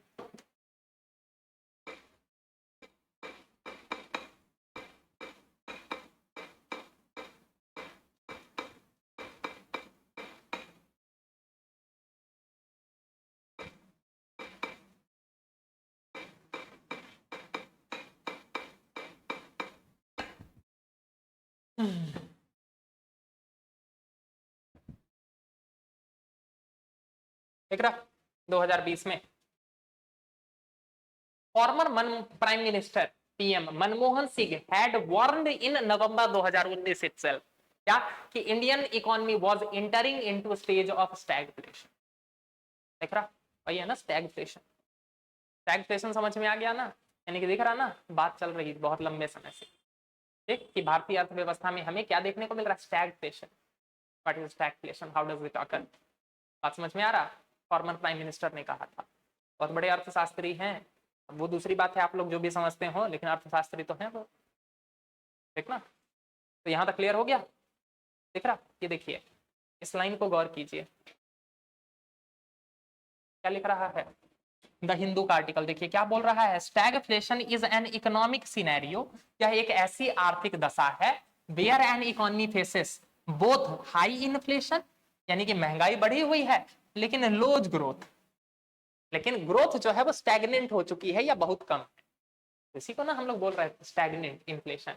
दिख रहा, अब प्लस हाई अनएम्प्लॉयमेंट, बेरोजगारी बढ़ती जा रही थी, अभी दिखाया ना आप लोगों को, इसी को क्या कहते हैं हम, स्टैगफ्लेशन। क्लियर है? मैंने दिखा दिया ना, हाँ, यही होता है स्टैगफ्लेशन। यहां तक क्लियर? यहां तक क्लियर है ना? ये चार्ट बना के दिखा दीजिएगा, स्टैगफ्लेशन पर क्वेश्चन आ सकता है। क्यों? क्योंकि न्यूज में है, चार्ट बना के दिखाइएगा कि ऐसी दशा है, बेरोजगारी भी बढ़ रही है और महंगाई भी बढ़ रही है, जो कि उल्टा है, अपने आप में होना नहीं चाहिए ऐसा। क्लियर? ये टर्म क्लियर हो गया ना? चलिए अगला टर्म है इसी से संबंधित, जिसको हम कहते हैं श्रिंकफ्लेशन।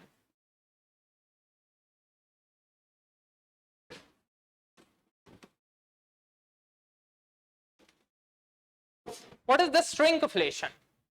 इसका हिंदी नहीं है, ठीक ना, श्रिंकफ्लेशन ही लिखिएगा, श्रिंक।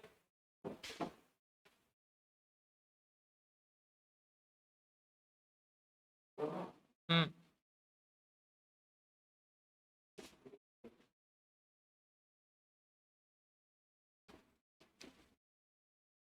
फ्लेशन।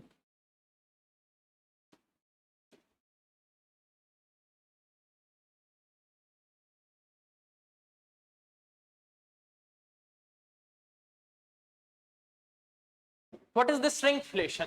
जरा बात को जरा ध्यान से समझिएगा, बहुत आसानी से समझ में आ जाएगा। इस श्रिंकफ्लेशन का मतलब क्या है? मतलब क्या है? मतलब क्या है कि महंगाई में बढ़ोतरी के कारण यदि उत्पाद के मात्रा में कमी आ जाए तो हम उसको क्या कहते हैं? श्रिंकफ्लेशन कहते हैं। महंगाई में बढ़ोतरी के कारण यदि उत्पाद की मात्रा में अगर कमी आ जाए तो हम उसको क्या कहते हैं? श्रिंकफ्लेशन। जरा बात को समझिएगा, एक्चुअली क्या होता है ना कि कस्टमर्स जो होते हैं वो हर तरह के होते हैं।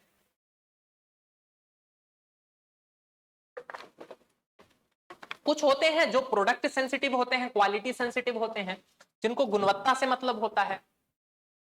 लेकिन ज्यादातर जो मिडिल क्लास होता है और जो लोअर क्लास होता है, they are mainly price sensitive. वो जो होते हैं वो पैसों पर के बारे में ज्यादा सोच रहे होते हैं, ठीक ना। आप जरा सोच के देखिए, मान के चलिए कल तक जो मैगी 10 रुपए की मिल रही थी, 10 रुपए की मिल रही थी, अचानक से क्या हो गया, वो मैगी बढ़कर 12 रुपए की मिलने लग जाए, तो क्या होता है ना, कस्टमर नोटिस करते हैं कि अच्छा 2 रुपया अलग से खोज के देना पड़ेगा, लो। लेकिन कस्टमर नोटिस करते हैं क्या कि अच्छा दाम बढ़ा दिया इसने। बात समझ में आ रहा ना, ठीक ना। क्यों? क्योंकि महंगाई बढ़ गई, अरे उसका रॉ मटेरियल कॉस्ट बढ़ गया है। पहले मान के चलिए वो जितना रुपया उसका पर पैकेट जो है वो 8 रुपया कॉस्ट पड़ता था, तो वो 10 रुपया में बेच लेता था। लेकिन अब उसका पर पैकेट कॉस्ट ही 10 रुपया पड़ रहा है महंगाई में बढ़ोतरी के कारण, फिर वो 10 रुपया में कैसे बेचेगा, ठीक ना। तो उसको कीमत तो बढ़ानी पड़ेगी, 12 रुपया करना पड़ेगा। लेकिन मुद्दा क्या है ना कि वो जिस कस्टमर बेस को कैटर करता है ना, जिस कस्टमर बेस से उसका ज्यादातर सामान बिकता है, दे आर प्राइस सेंसिटिव, वो ज्यादा जो है ना मूल्य के प्रति संवेदनशील है। तो थोड़ा सा भी चेंज होता है ना तो लोग प्रभावित होते हैं। तो फिर बोलते हैं कि हम लोग तो कई बार जाते हैं कि 10 रुपया वाला देना, बोलते हैं ना, 10 रुपया वाला साबुन देना, 10 रुपया वाला ये देना। इससे क्या होगा ना, क्या कि दूसरा कंपटीटर जो है वो मार्केट पकड़ लेता है। आपको बताऊं, मैगी ने जो 10 से 12 बढ़ाया था ना, उसने जो है वो बाकी कई सारे नूडल ब्रांड को जो है वो आगे बढ़ने का मौका दे दिया। आप लोगों ने सुना होगा उसी दौरान चमका इप्पी नूडल, आईटीसी का है ना इप्पी नूडल, ठीक ना, वाई वाई, ये सब उसी दौर में चमके, ठीक ना। तो क्या होता है ना, कई कंपनियां, जिन कंपनियों को लगता है क्या कि नहीं मेरी क्वालिटी से ज्यादा मेरे को अपने प्राइस को कंट्रोल करना है, तो वो क्या करते हैं ना, वो करते हैं दाम उतना ही रखते हैं, 10 ही रुपया रखते हैं, क्वांटिटी में कमी कर देते हैं।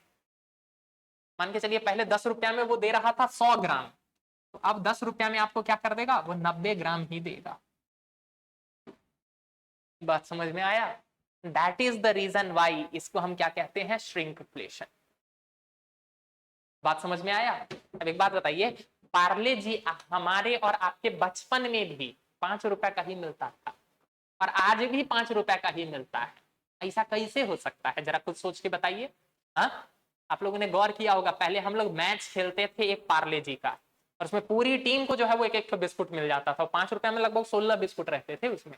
आज देख रहे हैं 5 रुपए में उसमें 5 बिस्कुट रहता है।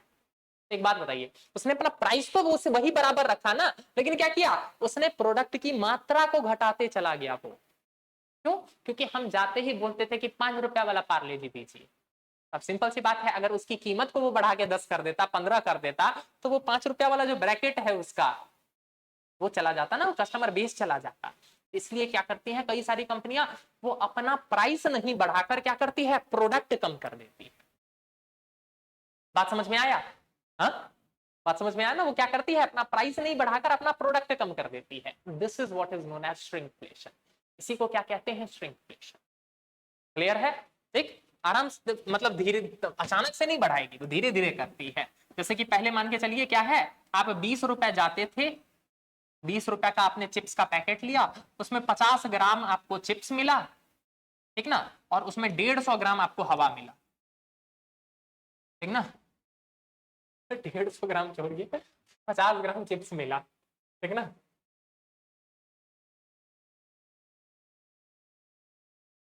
ठीक, मान के चलिए हवा प्लस सब मिला के 50 ग्राम ही। ठीक, अब ये नहीं पूछेगा कि सर इसमें कितना चिप्स था जो भी था। एयर में वेट होता है, ये तो पता होगा ना, आप लोगों ने बेसिक्स में पढ़ रखा होगा, एयर हैज मास। ठीक, चलिए, तो 50 ग्राम चिप्स था। अचानक से ऑफर आएगा, क्या आएगा कि 20 रुपए वाला ही चिप्स, उसमें लिखा रहेगा क्या कि 40 ग्राम प्लस 20% एक्स्ट्रा, लिखा रहता है ना बड़ा बड़ा 20% एक्स्ट्रा। ठीक, तो पहली बात तो कोई नोटिस ही नहीं करता है, लोग खुश हो जाते हैं कि अरे 20% एक्स्ट्रा दे रहा है। ठीक, तो पहले तो उसके कारण उसका सेल बढ़ जाता है, सेल 20% एक्स्ट्रा मिल रहा है। वो ये नहीं देख रहे होते हैं पहले तुमको 50 ग्राम मिल रहा था, अब 40 ग्राम पर 20% एक्स्ट्रा मिल रहा है।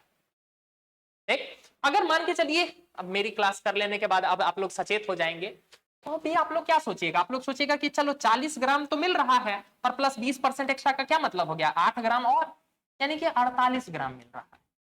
तो कोई दिक्कत नहीं, 2 ग्राम तो कम हुआ है, 2 ग्राम तो कम हुआ है। ठीक, आप आराम से खरीद लीजिएगा उसी 20 रुपए में। ठीक ना, अब 1-2 महीना ऐसा चलेगा, फिर क्या हो जाएगा, उसी में नया पैकिंग आएगा क्या कि 40 ग्राम, ये तो बहुत छोटे में लिखा रहता है ये ग्राम, ये बड़ा बड़ा लिखा रहेगा प्लस 10% एक्स्ट्रा। ठीक, आपको अभी भी लग रहा होगा क्या कि अरे बताओ एक्स्ट्रा दे रहा है, लेकिन अब जरा सोच के देखिए उसने कितना ग्राम दिया आपको, मात्र 44 ग्राम दिया। दिख रहा, कीमत वही है, कीमत 20 ही रुपया है। पहले 50 ग्राम देता था, उससे 48 ग्राम पर आया, अब आपको मात्र 44 ग्राम दे रहा है। ठीक, फिर उसके कुछ महीनों बाद, 1-2 महीने बाद एक नई पैकेजिंग आएगी जिस पर कुछ नहीं लिखा रहेगा, अब आप जो है वो सिंपली 40 ग्राम ले रहे हैं। बात समझ में आया, इसी को कहते हैं श्रिंकफ्लेशन। ठीक, देखा धीरे धीरे कैसे जो है वो क्या कर दिया गया, उत्पाद की मात्रा में कमी कर दी गई, महंगाई के प्रभाव के कारण कीमत न बढ़ाकर, कीमत नहीं बढ़ाया गया, क्या कर दिया गया, उत्पाद में कमी कर दी गई, प्रोडक्शन या प्रोडक्ट के क्वांटिटी में कमी कर दी गई, इसी को हम क्या कहते हैं, श्रिंकफ्लेशन। ये बात समझ में आया। हाँ, अब जरा सोच के देखिए ना, इसको सिंपली आप सोच के देखिए ना, जब हम लोग बचपन में थे तब भी 10 रुपया का साबुन मिलता था, आज भी 10 रुपया का साबुन मिल रहा है कैसे, हाँ, और वही सेम ब्रांड का कैसे मिल रहा है, क्या कर रहे हैं वो लोग क्वांटिटी में कमी कर रहे हैं। तभी ना पार्ले जी का एग्जांपल दे ही दिया मैंने, 16 बिस्कुट आते थे ना पहले, सबने खाया होगा, अब देखिए 5 बिस्कुट आते, तो क्या किया उसने, प्राइस नहीं बढ़ाया, उसने क्या किया, बस क्वांटिटी में कमी कर दी। ठीक, तो हम इसको क्या कहते हैं, हम इसको कहते हैं श्रिंक। क्लियर हो गया ना, उद्देश्य क्या है वो समझ में आ गया ना, उद्देश्य क्या है कि कस्टमर प्रभावित ना हो, कस्टमर नोटिस ना करे, ठीक ना, क्योंकि कस्टमर नोटिस करता है तो दिक्कत होती है। जैसे मैगी ने बताया ना आपको 10 से 12 किया ना, तो नेस्ले को बहुत नुकसान हुआ, कई सारे वाई वाई हो गए, इप्पी हो गए, ऐसे बहुत सारे नूडल्स मार्केट में आ गए, नॉर हो गया, चिंग्स हो गया, बहुत सारे नूडल्स मार्केट में आए, ठीक ना। अब तो शायद बढ़ा के 15 कर दिया है ना मैगी ने, चलिए कोई बात समझ में आ रहा ना, तो ये होता है प्रभाव। क्लियर, अगला टर्म इसी से संबंधित देखिए, उसको क्या कहते हैं, उसको कहते हैं स्किम्पफ्लेशन।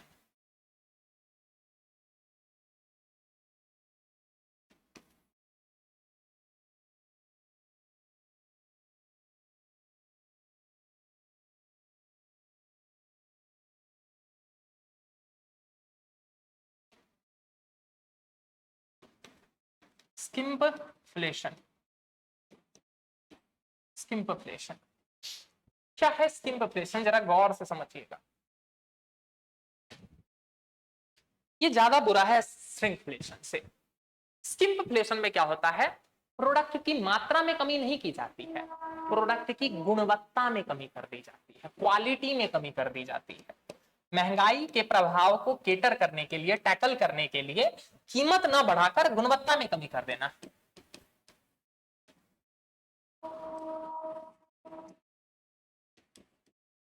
इसको क्या कहते हैं, स्किम्पफ्लेशन।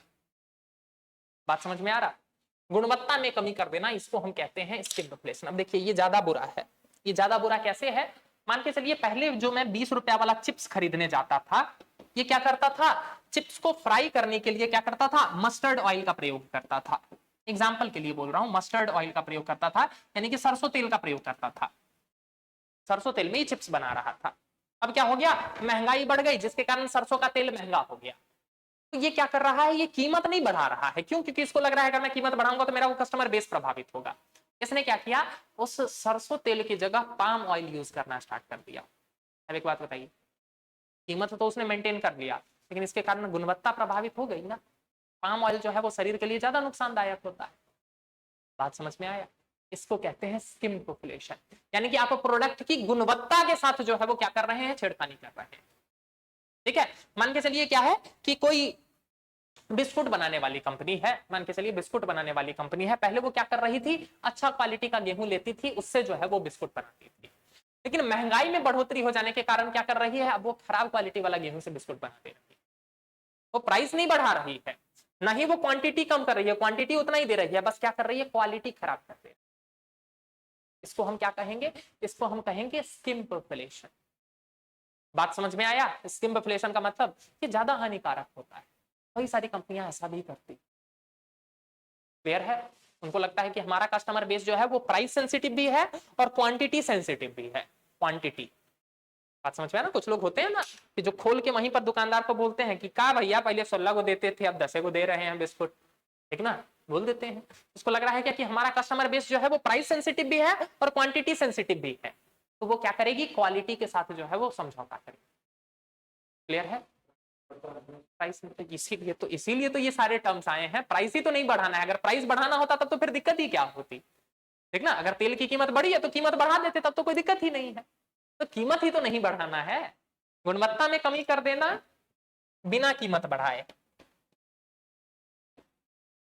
सारी चीजें तो इसीलिए हो रही है ना कि कीमत नहीं बढ़ाना है। तो हम इसको क्या कहेंगे, स्किम इन्फ्लेशन।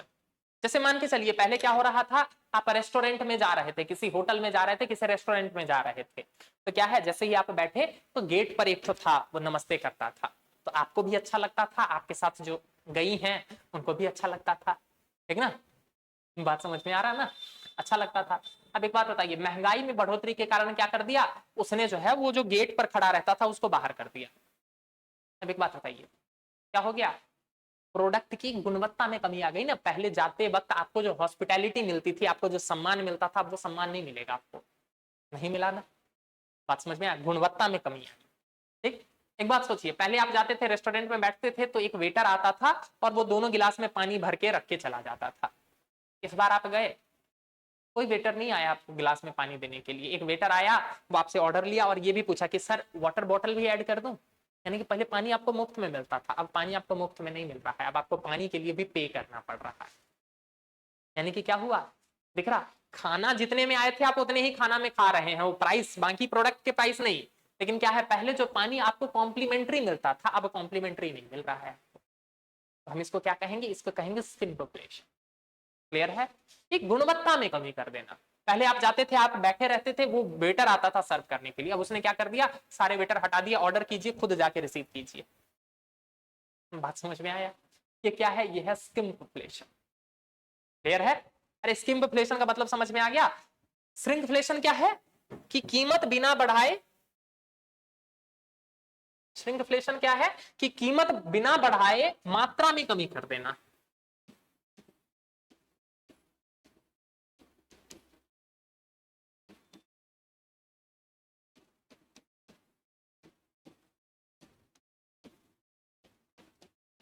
मात्रा में कमी कर देना।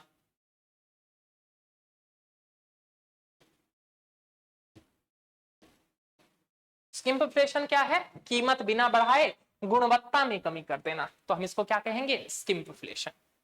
यहां तक समझ में आया? अरे यहां तक समझ में आ गया ना? हाँ, यहां तक क्लियर है? चलिए आज की क्लास को तब हम लोग यहीं रोकते हैं।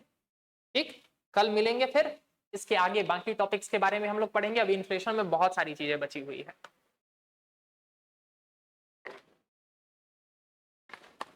ठीक ना? तो हम लोग कल की क्लास में मिलते हैं, तब फिर हम लोग क्या करेंगे, आगे बढ़ेंगे और बाकी टॉपिक्स के बारे में भी चर्चा करेंगे। तब तक के लिए आप सभी का बहुत बहुत धन्यवाद। बुला दीजिए उन लोगों को।